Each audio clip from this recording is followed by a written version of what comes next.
నాలాయిర దివ్య ప్రబంధాన్ని రచించిన 12 మంది ఆళ్వార్ల గొప్పదనం ఏమిటంటే, కొంతమంది ఆళ్వార్లు కలిసి మాట్లాడుకుంటుంటే ఆ దేవాది దేవుడే స్వయముగా వచ్చి వారి మాటలను వినాలనే ఉత్సాహంతో వారి పక్కనే నిలబడి వారి మాటలను విన్నారంట.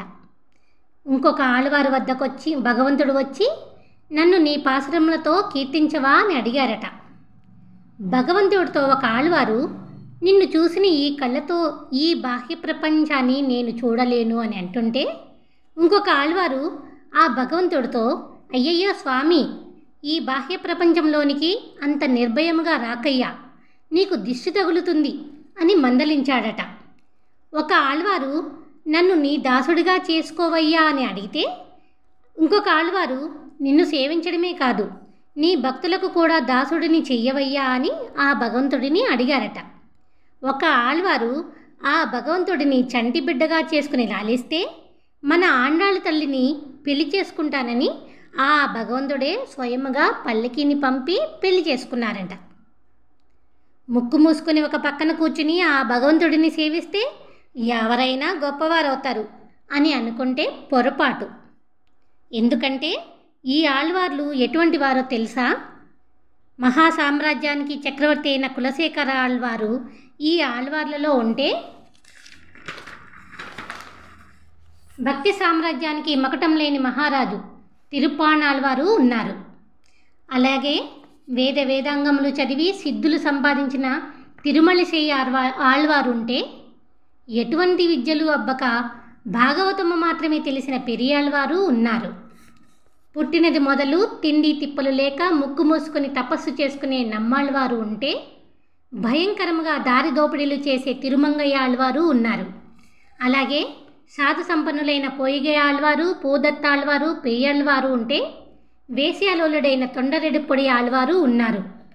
మా గురువుగారైన నమ్మాళ్వారు మాత్రమే నాకు భగవంతుడు అనే మధురకవి ఆళ్వారుంటే, ఆ భగవంతుడే నాకు భర్త అని చెప్పిన ఆండాళ్ళ తల్లి ఉన్నారు. ఆళ్వార్లు అంటే ఆ భగవంతుడికి నచ్చినవారు అని అర్థము.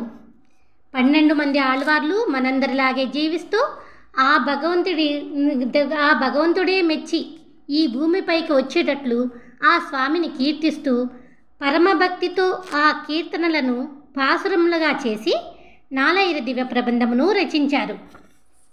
12 మంది ఆళ్వార్లు ఈ నాలాయిర దివ్య ప్రబంధంలో అంతర్లీనముగా చెప్పుకుంటూ వచ్చినది ఏమిటంటే, ఈ ప్రపంచంలో ఏ దేవుణ్ణి పూజిస్తే మనకు మోక్షము లభిస్తుందో పోయిగయాళ్వారు వివరించారు.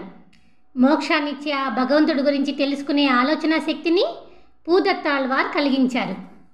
ఈ ప్రపంచంలో నిండిపోయి ఉన్న ఆ భగవంతుడి గుణగణములను, ఆకార స్వభావములను పేయాళ్వారు వివరించారు. ఆ భగవంతుడిని ఆరాధించే వారికి మోక్షము తప్పకుండా లభిస్తుందని తిరుమలశై ఆళ్వారు తెలియజేశారు. వైకుంఠంలో ఉన్న మోక్షప్రదాత ఆ శ్రీమన్నారాయణుడి రూపురేఖలను వర్ణిస్తూ, మన ఆత్మ ఆ భగవంతుడిని చేరాలంటే ఏ విధముగా పరితపించాలో, దానికి కావలసిన అర్హతలు ఏమిటో, ఏ విధముగా చేరాలో మనకు చాలా తేలికగా అర్థమయ్యేటట్లు నమ్మాళ్వారు వివరించారు. మధురకవి ఆళ్వారు నమ్మాళ్వారు చెప్పిన విషయములను ఈ ప్రపంచమంతా తెలియజేసేటట్లు ప్రచారం చేశారు. ఆ భగవంతుడిని భగవంతుడిలాగానే పూజిస్తూ కులశేఖరాళ్వారు మోక్షాన్ని పొందారు. ఆ భగవంతుడిని తన ఇంటిలో పెరిగే ఒక చంటి బిడ్డగా చేసుకుని లాలిస్తూ ఆ పెరియాళ్వారు మోక్షాన్ని పొందారు. ఆ భగవంతుడిని భర్తగా తలుచుకుని మోక్షాన్ని పొందింది మన ఆండాళ్ళ తల్లి. తాను ఎంత చెడ్డగా ప్రవర్తించినా తన చెడు ప్రవర్తనను అంతా మరిచిపోయి తన తప్పులను మన్నించి, నన్ను నీ భక్తుడిగా చేసుకో స్వామి అంటూ అర్థిస్తూ తన భారాన్ని అంతా ఆ భగవంతుడికి అర్పించి తొండరెడ్డిపొడి ఆళ్వారు మోక్షాన్ని పొందారు. ఈ ప్రపంచంలోని సర్వస్వాన్ని మర్చిపోయి తిరుప్పాణాళ్వారు ఆ భగవంతుడిలోనే లీనమైపోయారు.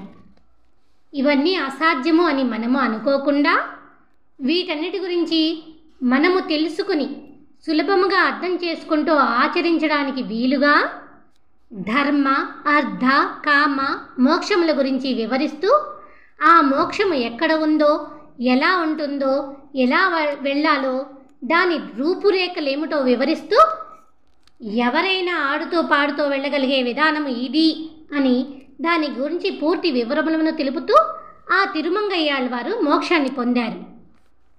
ఆళ్వారులో అందరూ ఆ భగవంతుడిలోనే లీనమై తరించడానికి ఎక్కువ ప్రాధాన్యతను ఇవ్వడం వలన 7-8 శతాబ్దములలోనే చాలా అద్భుతంగా రచించిన ఈ నాలాయిర దివ్య ప్రబంధము యొక్క కవితా వైభవములు ఈ ప్రపంచంలో ఆదరణ భాగ్యానికి నోచుకోలేకపోయాయి.